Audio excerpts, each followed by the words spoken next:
ready? It's the Roundtable with me, Robert Bannon. Later, you can go to. There's my dogs. They're barking at a delivery too. That's so funny. His name is Clarence, and it's not after the saxophone player in the East. Okay, one of the greatest things that happens is when you host a show, you get to talk to all sorts of people, and then occasionally you get to talk to someone that you are genuinely a gigantic fan. I have the receipts. I have the receipts from the Stress Factory in New Jersey. I have receipts from Caroline's in New York. I have the signed book. I can see her probably leaving because she thinks I'm a stalker, which is kind of true. Ladies and gentlemen, she has done it all, from comedy to hosting to authoring to podcasting to cabaret star now. The one and only incredible Miss Lisa Lampanelli is here. Oh my God, you make me sound so much better than I am. I was a success in one area, and in the rest, I'm an abject failure. So what I love is that I can now do a show and fully admit to all the times I effed up and laugh about it. No, well, but you're so brilliant. Listen, people don't know you're like really smart, Lisa Lampanelli. Well, yeah, I mean, of course I am. I don't think you could really be strictly idiotic and do comedy. I think it takes a really smart person to create a stupid character. So for instance, like Norman Lear creates Archie Bunker, and that's an ignorant character, but it took genius to create a lovable ignorant character. So I kind of did the same thing with the Queen of Mean thing. And now it's just like living life and going, okay, well, I did one thing well.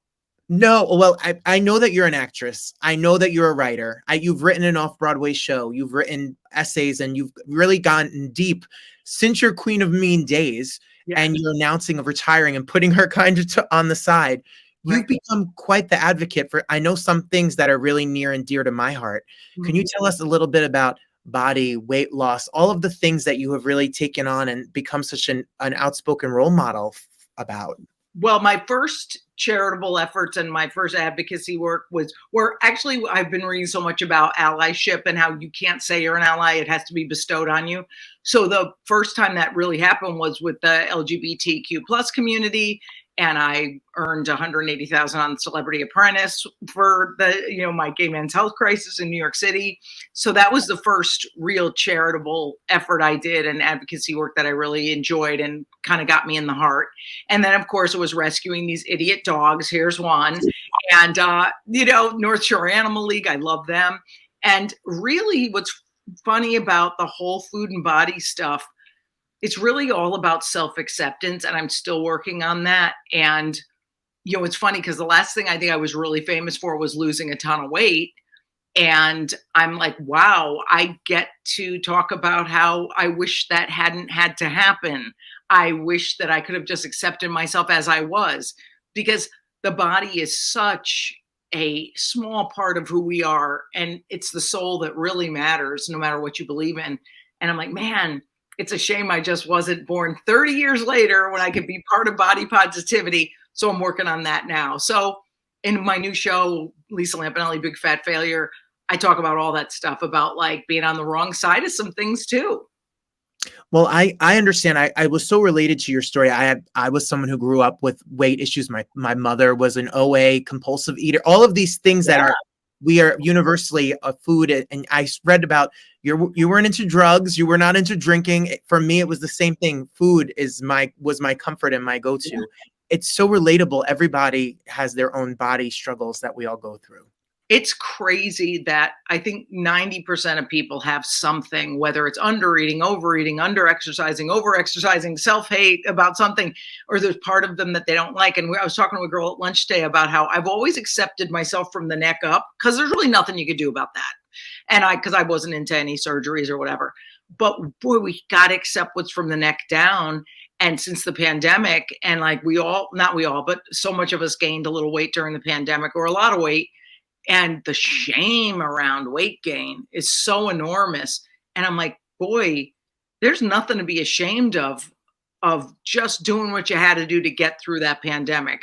And whether it's 10 pounds, 20, if some people put on 100, who cares? You're still the same on the inside. And it's very sad that we have so much shame about loss that way. I agree. Well, thank you for speaking out about it and being so honest and truthful. Yeah. And you retired, but you didn't go away. I mean, you're coming back on the stage. So now that the Queen of Mean is gone and you call yourself a retired comic, even though you will always be funny, you will Yeah. always be funny. What can you tell us about this Big Fat Failure show, October 15th at 7 and 9 o'clock at Trevi Lounge in Fairfield, Connecticut? What do we expect then? What can we see? Well, what's so funny is that I, for a long time, had loved doing storytelling stuff. So I did that for the Moth. I did it in my off-Broadway show stuff. And I was like, okay, I was very inspired by the brilliant Bridget Everett, and that she just kind of belts it out. Like, she has fun. And I've always been a big time singer in my own head and a belter from way back. So I was like, let me just do some silly show about this theme of failure, that failure is actually good, because it helps us be less attached to, sort of this external validation. And the more things we can fail at, the better. So maybe if I put it out there, I'll let people feel better about their failures. They'll go, oh, she can talk about it, so can I. So I decided to take all these songs, do them. Some are parodies, some are real. I have backup singers and dancers who actually have talent. Because I've always said, I don't know, can we use language on this show? Or can you curse? Yes. I've always said I'm a triple threat. I can't sing, I can't dance, and I'm a huge cunt. So that's my triple threat. So it's funny how just going, this will probably fail too. And it doesn't matter, because isn't the whole goal fun? Isn't the whole goal not having a goal with a capital G? So having these little goals, like when I tried the podcast, it was a goal with a small G. When it was doing off-Broadway show, goal with a small G. Same thing with this show. It's like, oh, let's just see if it's fun. And if it doesn't feed the fun and the soul anymore, just like comedy didn't, then I just get to say, okay, that's enough for now. And I'll always find something to fill the hole, by the way, without trying to force it. So I don't ever look for what's fun. I just go, oh, that looks cute. And I try it. So I'm just going to see if this works. And if not, that's okay too. I'm so curious and excited about, you're going to sing. You have a band? Yeah, well, we're using tracks for this one because it's a little tiny gay bar. And so we're just like doing it. And what cracks me up, I think I say at the beginning of the show, it's like I sold out Radio City and Carnegie Hall, and now I'm at Trevi Lounge in Fairfield, Connecticut. If that doesn't say a failure, I don't know what does. But what's funny about it is it's just a little place. So we're using tracks. We have, we started on the choreography already is done, and the harmonies and everything. And the girl who's doing the music said to me the other day, she goes, okay, so you sing whatever you want, and then we'll do harmonies. She goes, Lisa just sings what Lisa sings. I'm always on key. I'm always belting and having fun. She goes, well, she goes, I know better than to tell you to sing a certain part. And I'm like, you are probably right. Well, can you tell us what are some of the failures, without giving away the whole show, that you look back on and say that was a failure that ended up being not such a bad? Yeah. Well, the thing is, what's funny about it, I listed all my failures, personal and professional. And I said, I really want to talk about the personal as well as the professional, because everybody forgets, that the professional stuff with people who are out there doing this kind of work isn't the only thing you're dealing with. So, I mean, it's as shallow as like a failed, play, or a failed book, or a failed podcast, or a failed, attempt at some kind of career thing. There's also failure that I know it's nothing I could have succeeded at, but I couldn't keep my parents alive. I had anger issues, and I can't mend some of those fences. I had different romantic failings, and it's like, oh, okay. So I could talk about all that. So no matter what you see in the show, you might be able to go, oh, okay, I've been through a similar, I'm not that bad. Because what we do is we think like that we're horrible people. It's like, yeah, I've burned a lot of bridges with anger. If you talk about it, I guess you're helping someone else not feel like they're a freak, or like they can't work on it and figure it out. Well, that's a real good word right there. Listen, I failed at trying to be straight. I failed at a bunch. We all have failures, and they all lead us somewhere that we're supposed to be. Yeah. So what was the moment what was the moment? Was there a stage? Was there a day? Was there a moment where you said, this doesn't do it for me anymore? I don't want to do what I've been doing and I want to shift my life and change it. Right. I think it was just, I've said, like, I think it's just noticing. And I was just listening to Glennon Doyle's podcast that came Mhm. out this week with this soccer player who stepped back from the life of soccer on the national and international level. And she said something about slowing down enough to notice that you don't want to do it anymore. And that's exactly what I've been saying since I retired on the Howard Stern show when he was nice enough to let me do it there. I was like, I just started noticing I like dreaded packing every Thursday to leave home because I loved my family and friends and my dogs and I didn't want to leave. I dreaded the hotels and the travel. And again, definitely privileged problems, but why should I, even in my position, go through life with dread of what Mhm. I'm doing every week? So I was smart enough to like figure out a retirement plan. I like living very small anyway. I used to be a big shot with spending and stuff. Now I'm like, who cares? It means nothing anyway. Um, it's just like, okay, can we put a plan in place that I can get out of this gracefully? And luckily, it was like, oh, you can pare down and just have a life now and be kind of just normal folks, which is kind of nice. Well, that makes me happy because you made us all so happy for so long. We all laughed. I remember just going for my 24th birthday at Caroline's, sitting in the front, getting to be roasted a little bit by you. Like it was something we all went as a group of friends. Like I really loved your style because you let us see what some people, and we've really seen nowadays, what some people say behind Yeah. you shined a light on what's really. So to hear you happy and to hear you fulfilled and doing well, that makes us as fans of yours happy. Oh, that's nice because it's funny because it's a definitely day to day, hour to hour, minute to minute, good, bad, good, bad. Two things can coexist, two opposites. So is life better than when I was doing comedy? Yes. Is life worse in some ways? Yes. But it's all about going, I can handle whichever way it goes. I can handle disappointment. I can handle feelings as they come up. I used to be a big yeller, as testimony I mean, you could see that online.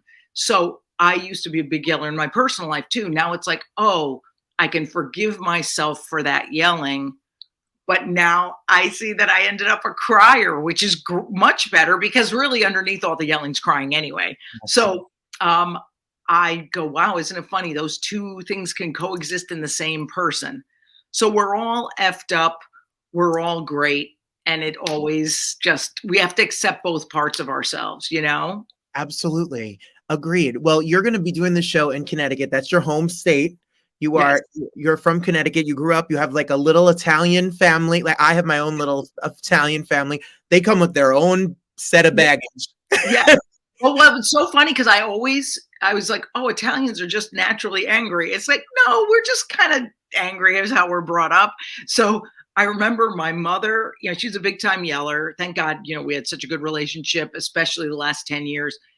And I remember at one point her sister said to her, who, a little younger than her, said, Gloria, don't you remember when mom used to call us cunts? And I'm like, my grandmother called you cunts?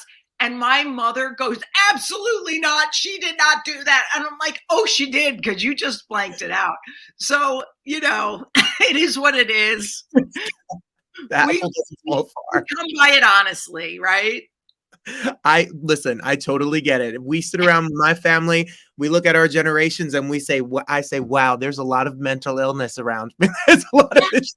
Well, isn't it wild too how like back then, because you're younger, but back in my day, like parents did not go to the shrink. Like you would be put in a mental institution. I had an aunt, poor thing, my dad's sister, who was put in a mental hospital by her husband. And I'm like, oh, you could do that back then. So my parents, of course, weren't going to say, hey, I need help. So it's covered up by this other stuff. And I go, thank God my generation, like by age 25, we were all going to the shrink. And like I've had therapy on and off since 25 to 61. And as a matter of fact, today I wrote down to call my shrink because he's so good, but he makes you take a few weeks off between traumas because he's like, you need to process and then come back. So I'm like, oh, need to work on self-forgiveness about an incident or something like that. But aren't we lucky that we're in that day and age we can do that?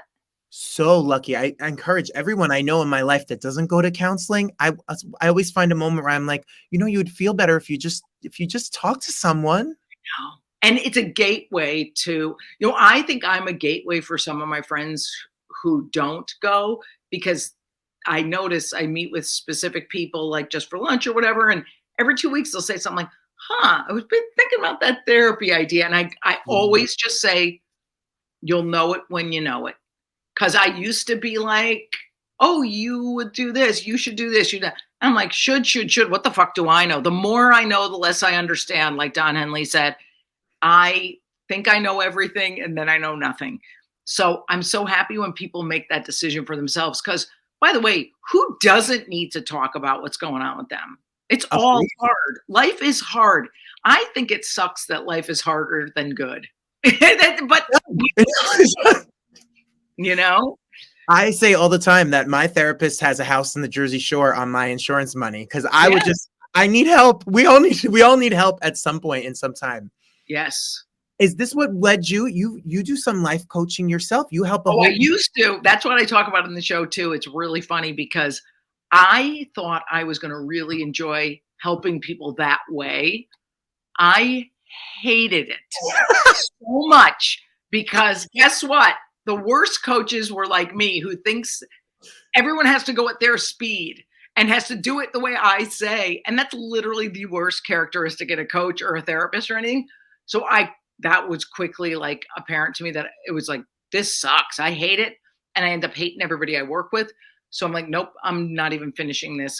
So what I did was I took like 2 years to kind of do nothing. And that's when you have that loss of identity of like, oh my God, I'm not a worker. I'm sitting and just feeling, and it's awful. And you go, who am I without work? And then you're like, oh, after 2 years of living, you're like, oh, I'm just me. And I have to accept that I'm just normal. I'm just some chick who goes to the store or goes and feeds the dogs or whatever. And then you go, well, that's not that bad. Just being like a human is good. And that's when I think these projects, these ideas came for little cute, funny things. That's so true, because I say this to my partner all of the time, and we're all on the hustle, and he's an artist and he's a singer, and we're on the hustling. And I always say, like, I don't want to live my whole life and then one day say, wow, he really worked hard. He was a good worker. It's never what you want said about you, So, you hear that? I love them so much. Parker! I named my dog, by the way, after Sarah Jessica Parker. Because they both weigh 10 pounds. Parker, stop it. But again, that was not a fat-phobic or thin-phobic remark. You still got Parker, stop it. You know what that is, by the way? You know why he's barking, probably? My 87th Amazon delivery today. I'm woke, but not that woke that I won't order from Amazon.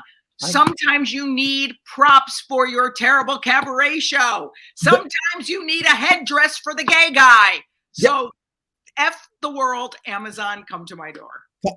Listen, I'm so excited about this. I don't know what magic you're going to pull out of your bag of tricks. I have no idea what's going to lead after this, but I'm excited to see you leaning into this creative side and singing and telling your stories. Yeah. And you always have been such a great storyteller. You're such an amazing storyteller. You're so dynamic. And so you telling your failures and your stories at Big Fat Failure at Trevi Lounge in Fairfield, Connecticut on October 15th. You can go to Instagram at Lisa Lampanelli, and it's after the angel and It's a Wonderful Life. Oh, that's so cute. As long as it's not after Clarence Thomas, that freaking molester. That bastard and his wife. Oh, God forbid. Oh, that Yenta. Oh, my God. Thank God I never talked politics in my comedy career, because I would be going insane right now. I'm like, no. It's funny too, because with the show I talk a little bit in the beginning about the roasts, because it sort of starts at the height of my career and then goes downward. And we put some old roast jokes in, and I had some Trump ones in because we roasted Trump. And I was like, wait a minute, that's going to derail the audience because they're going to start thinking politics. When back then, when we roasted him, he wasn't even doing politics. So I'm like, let's replace him with Flavor Flav. That's just as funny. Even better. Even better. Right? Well, you heard her. She just said you're going to get some jokes, you're going to get some laughter, you're going to get some stories, and you're going to leave with a feeling of hopefully some closure and a sense of purpose and ready to go. Well, yeah, my whole feeling is if people can watch this show and go, man, she effed up a lot, I'm not nearly as bad. That's kind of how I want them to feel. I just want people to stop hating themselves so much because there's so much we just can't forgive ourselves for, or we can't ever get around self-hate around certain issues. And it's like, it's really not, doesn't help us. It just hurts us and festers in there. So hopefully it'll be something that we continue if we enjoy it. Oh my gosh, Lisa, I'm going to come. I want to come. I want you to tour with it. I want you to come to Jersey and New York and Florida and California and Idaho, wherever. Yes. Well, what's funny is my manager's, this is how great she is. She had said to me, she goes, I just want you to be happy. I want you to just have fun. If you have fun with it, we'll put it in little theaters. And I was like, aw, because honestly, it's not a big money-making show. I've always been lucky enough to surround myself with people who don't really look at the money side as much. I'm like, oh, okay. If it's fun, I get to do it. Do you, one more before I take more of your time, when you said to your team, your manager, I know she's quite the legendary manager in comedy, and when you say, I don't want to do this anymore, did you get a lot of pushback from your family, your friends, your team of people around you? Well, what's funny is my manager, I know, is going to be one of my best friends for the rest of my life, just because she was my first manager, still my manager. Like, I waited till I was ready to attract the right type of person who really wanted my best interest at heart, and agents the same thing. And I remember telling her I wanted out. She was like, no problem, as long as you make sure with the business manager you save enough money. I don't want you to be like destitute.